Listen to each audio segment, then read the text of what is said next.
Hi everyone, welcome to this afternoon's workshop. My name is Carolyn, and today I'll be talking about the Sustainable Development Goals, or also known as the Global Goals.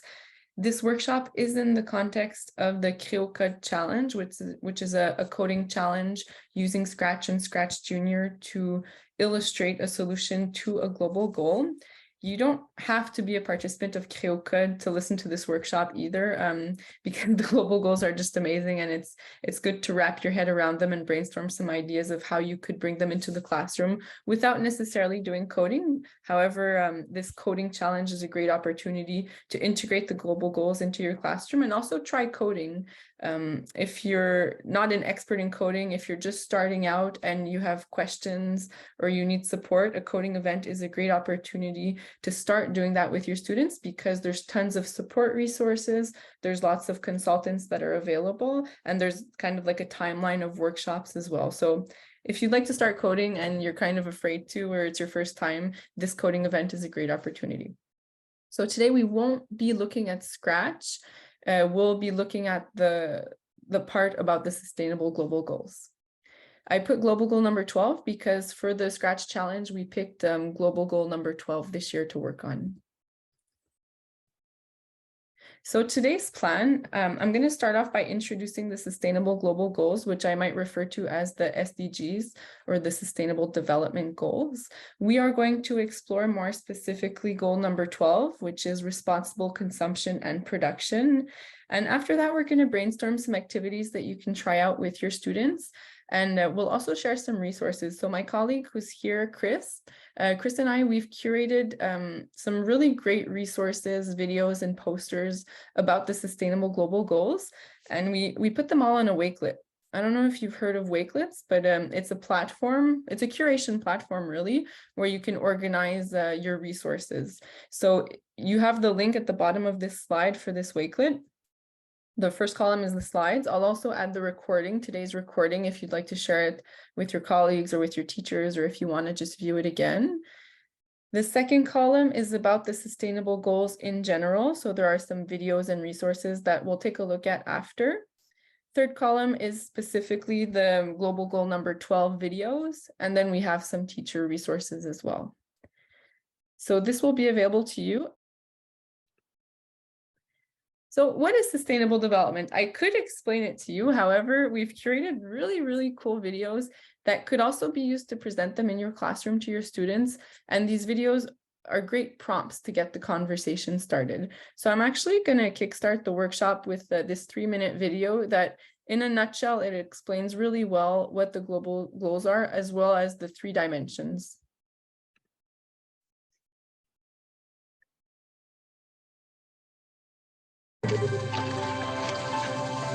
Hi guys! Do you have time for a few quick questions? I see you're having a lot of fun, but do you ever stop and think if what you do is sustainable? And do you know what sustainable development means? Sustainable development is to make the world a better place for everyone now without destroying the possibilities for the next generations. If you wonder if something is sustainable, you can ask yourself, can we do this over and over again forever? Sustainable development means that we need to keep 3 things in mind at once: social progress, economic development, and climate and environment. First of all, we have to take care of our planet. We have many natural ecosystems that must be in balance in order for us to live here. The climate system is one of them. This system ensures that the temperature is correct and that the atmosphere emits exactly the right amount of solar energy.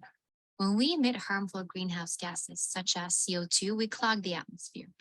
This changes the temperatures on Earth, which again affects our development. How we produce and use energy is incredibly important.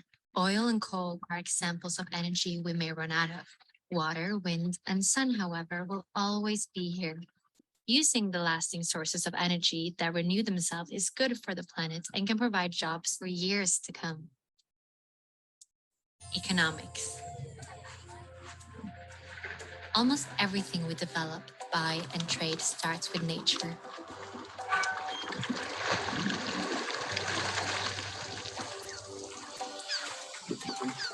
The smarter we use our natural resources and the better systems we create for a fair distribution, the more sustainable we are.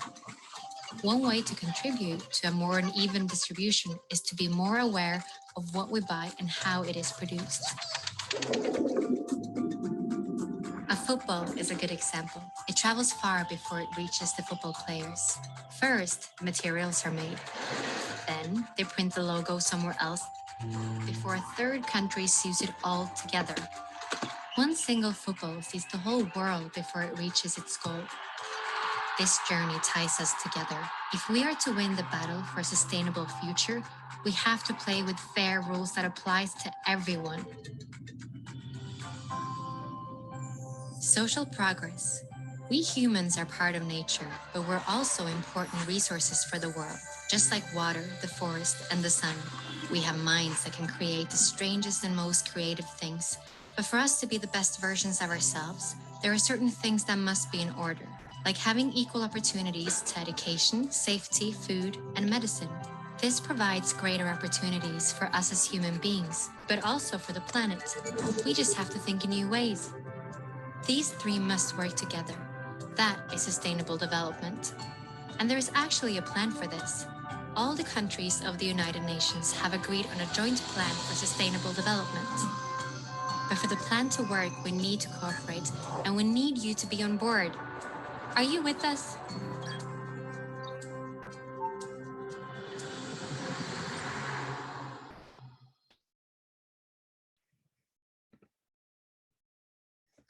What's really nice about the global goals as well that I forgot to mention is they can be used in really all subject areas and at so many different grade levels.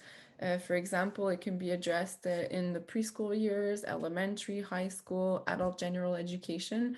So it's really a fun, easy topic to integrate in all subject areas and also in multidisciplinary projects. I know there's teachers and consultants here that are from different grade levels and kind of language levels. For example, there are teachers from the anglophone system, but also in ESL. So in most of these videos too, you can put the closed captions and have students read along, or you can also adjust the speed of the videos. And we've curated several different videos for different levels and age groups. You'll find them on the Wakelet. Here are the 17 Sustainable Development Goals that were developed by the United Nations. So specifically, we're going to be working on number 12, but there are 17 in all. When you go on their website, for example, you could have a better description for each of them. And there are also some targets underneath. So about 10 targets per Sustainable Development Goal. And I've also curated a poster. So this comes from actually a nice poster that you could print out and put in your school or your classroom. So as you saw in the video, there are three dimensions to the global goals: environmental protection, social equity, and economic viability. The three goals are really to meet current needs without harming future generations. So every action that we do, we have to think, is it sustainable for future generations on Earth? Well, if we cut down this forest, will there be enough forest for the next generations, for example? Reflect on the consequences of all of our daily actions. For example, if you are offered a plastic water bottle, so not one that you could refill, but really like a disposable plastic water bottle, we'd have students reflect on, you can accept it, but what are the effects of that bottle on the planet and on future generations? So where is that bottle going to go? Even if you recycle it, if you put it in the waste, can you reuse it? Would you have been better to refuse it? So all of these prompting questions that get us thinking about the consequence of everyday actions. And the third one, make choices with great respect for humans and the Earth, because we only have one planet Earth. And it's fun to look at the sustainable goals in a positive way, to find solutions and reflect on our actions, our daily actions, and not make it scary or threatening for students. As I mentioned, this year's goal is goal number 12, so responsible consumption and production. There are 3 targets, so there are many more targets. However, we've chosen these 3 targets to work with. The first one is reduce food waste by half. So this is actually an official United Nations target. I think it's by 2023 to reduce food waste by half. And it's not just food waste that's going into garbages, it's also food waste at the beginning. So some crops are being wasted in the field, some crops are wasted in the transportation. So at all levels to reduce that food waste. The second targeted one is to reduce waste by reducing, recycling, and reusing, which I will mention. I think it's in the next slide. And the third target, which is kind of what we're working on with the coding in Scratch, is to raise awareness of sustainable development goals and lifestyle in harmony with nature. So kind of creating awareness and campaigns, media to kind of inform our communities about what can be done. This is a great one, and I know a lot of teachers already do this unit, especially in English as a second language and at elementary levels. So what are some actions to reduce waste? We ask students to think like, what actions are you already taking and what actions can you take? There's the famous 4 R's: refuse, reduce, reuse, and repurpose.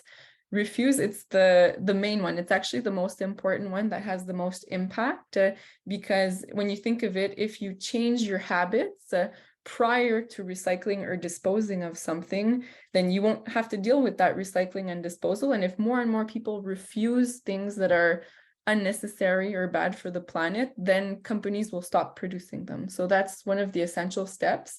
And I kind of like to think of it as, let's create less waste and let's rethink our actions that lead us to recycling and disposing of things. So what can we do before getting to that point? Reducing, for example, instead of buying individual cheeses like ficellos or individual yogurt containers, you could buy a big one and separate it into your own plastic containers at home or jars or whatnot.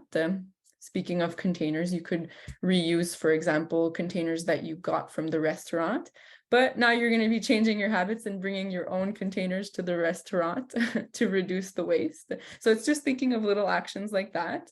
Reusing things, that's gotten very popular, actually, I find, since COVID. So repurposing them, reusing them, giving them a new life, and recycling, so using materials to give them a second life.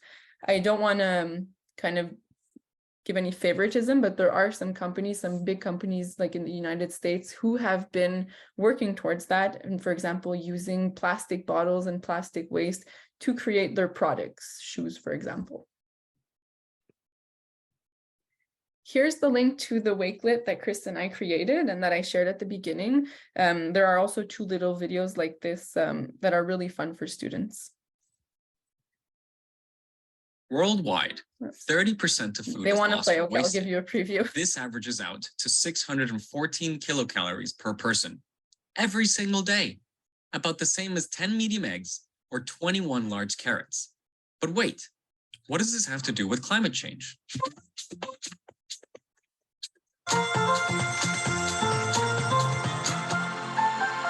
When food is lost or wasted, all of the resources that went into making it are wasted too.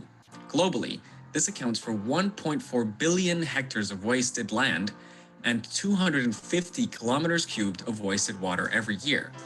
That's a land area. So they're just really interesting videos for students, and they could prompt them to take action and to reflect. I'm going to go to the Wakelet to share a few other resources that we've curated. Here in the global goal column, you have this is the official website for the United Nations. Here's the poster I was talking to you at the beginning. This is one of my favorite ones. It's a bank of resources that's been curated. So for example, with the Kreocode challenge, we're working with Sustainable Development Goal number 12. So in my filters, if I select SDG number 12, here are some activities and link with it. I really liked, let's see if it's there. Oh, there it is. Every plate tells a story. And we had a teacher do something similar with her students. They looked at their favorite snacks and they analyzed them to see where they were made, with which ingredients, is it fair trade, what's the distance that that snack traveled before getting into their little hands. And they were so surprised. And after that, they realized that there was a lot of pollution just with the travel and the CO2 emissions. And a lot of snacks weren't necessarily fair trade, or some ingredients were the way that they're extracted. For example, palm oil was destroying the environment. Just having these conversations with the students sparked them to find solutions. For example, creating recipes to make their own snacks in a more responsible way with fair trade ingredients, for example. There was also a lot of solutions, for example, encouraging local farmer markets and local farming.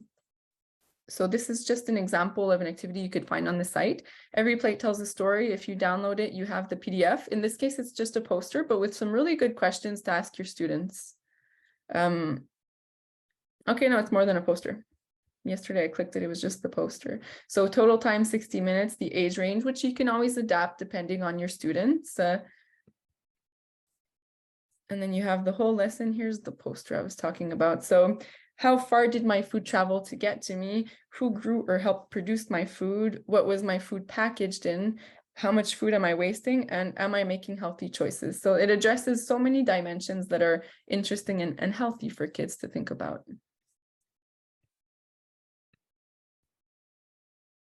Another great guide that was curated, Chris really likes this one. It's the Lazy Person's Guide to Saving the World. So here there's some simple actions that you can take, share with your families at home. So things you can do from your couch,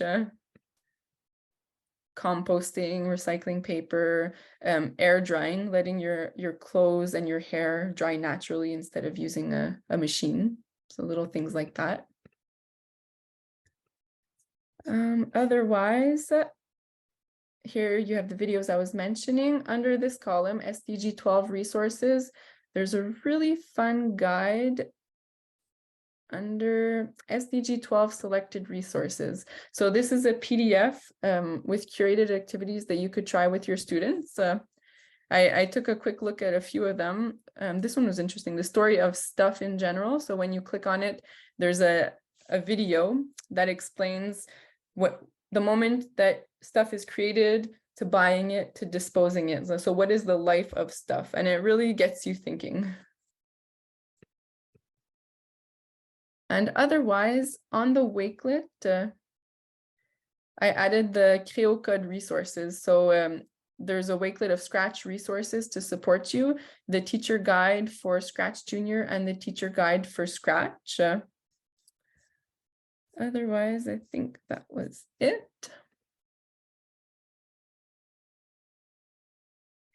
We're going to do this as a group, but I'm going to stop the recording. And for those at home, you could think of these questions.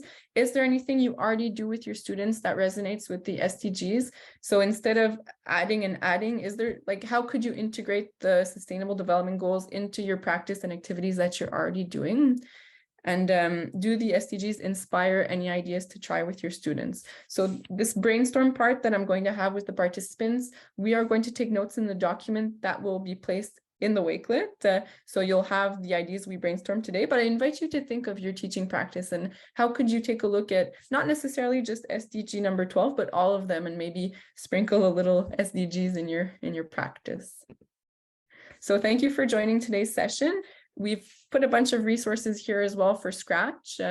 And if you'd like to contact us, for those doing the Kreocode Coding Challenge, for those in the school boards, the English school boards, I added a link to the directory of RÉCIT consultants. So each school board has a local RÉCIT consultant, which is an amazing person who can help you integrate technology in a pedagogical way.